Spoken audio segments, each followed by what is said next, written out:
So let me walk you through the top 5 features of iOS 26 in order of how big of a deal it is, because that feels right. Also, if you haven't already subscribed to this channel, get subbed so you can stay on top of this stuff.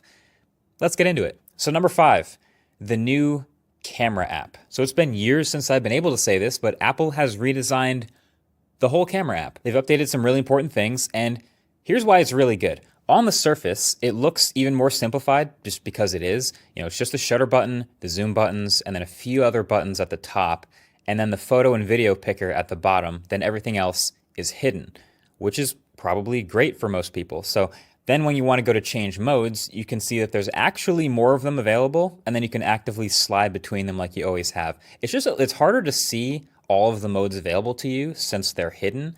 But what I really like is if you hit that top left button, it actually lets you just pick all of the format settings that you want, instead of having to tap it over and over again to cycle through every setting. It's so much better for video. Instead of having to tap the frame rate over and over again to cycle to 24, then 30, then 60, just pick the one you want, finally.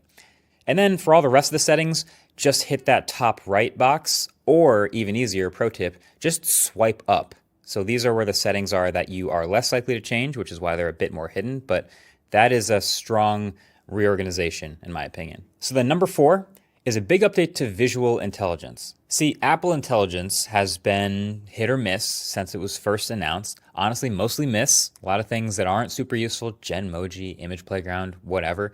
But visual intelligence is one of the things that I've thought has had a lot of promise. It has a high ceiling.